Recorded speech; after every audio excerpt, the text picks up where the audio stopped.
Hello. The following is a reading from Systematic Theology for the New Apostolic Reformation. And this is Volume 1 on the nature of God. This is Section A. Our beginning point determines our ending point. With systematic theology, the beginning point is God, assuming we have already established that our source of truth is the Bible. How we understand God determines everything that we understand about his interactions with the world. Therefore, the foundation laid in this volume will influence all of the subjects addressed in the rest of the book. In Volume 1, Section A, we will determine what was in God's heart, his intentions, and his prayers before he created the world. This will provide us with a cornerstone for the Father-Son theology. Then we will develop a biblical view of God by examining relevant Bible passages. Acknowledging the progressive revelation of God is in Scriptures, we will start with Genesis, and then we will build one truth upon another as God is revealed in the holy pages. We will break our biblical study of the nature of God into 4 sections. Section B, a God of creation. C, the God of Abraham. D, the God of the Old Testament. E, the God of Jesus. The compilation of our study of these areas will provide us with solid foundation for Father-Son theology. After laying the foundation, I will explain the God of classical theology, and I will begin the discussion of how the ancient Greek philosophers developed their concept of God. Then we will discover how some of the thoughts of the ancient philosophers were incorporated into early Christianity. After that, I will explain how the classical view of God is contrary to the biblical revelation. We will finish this first volume by discussing the importance of building our theology upon the biblical view of God. These discussions will be broken into the following sections. F, the God of the Greek philosophers. G, the God of classical theology. H, how the two views are in conflict. I, building on the biblical view of God. Only after these foundations have been laid will we be able to go on into the volumes 2 through 12 to begin the Father-Son theology. I am confident that you will see how one's concept of God determines one's theology. The classical view of God leads to the classical theology, and the biblical view of God leads to a Father-Son theology.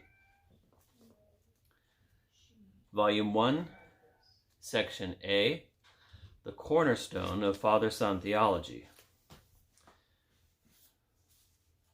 What do we know about God's existence before creation?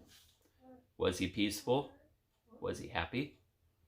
Was he creating other worlds or stoically positioned in a realm of nothingness? Was he planning for the future or thinking about us?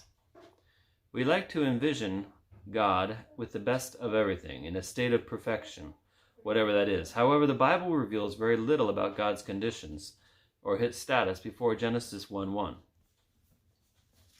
Many church leaders have warned of the futility of conjecturing about this subject, such as Augustine, Luther, and Calvin.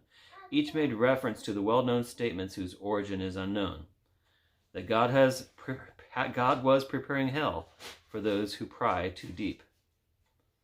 What was he doing? We do not know. In what state did he exist? We do not know. Although little is revealed in the Bible about this subject, that which is revealed has profound implications upon systematic theology. Point number 1. God determined to have sons. Paul wrote about God's existence before creation, describing God's intentions and his heart plans. In Ephesians chapter 1, verses 4 through 5. He chose us in him before the foundation of the world, that we should be holy and blameless before him. In love, he predestined us to adoption as sons through Jesus Christ to himself. God foreordained that he would have sons. I will use this term without reference to gender. His foundation for doing it was done in love. God foreordained that his sons would be holy and blameless before him. He foreordained that this would be accomplished through Jesus Christ.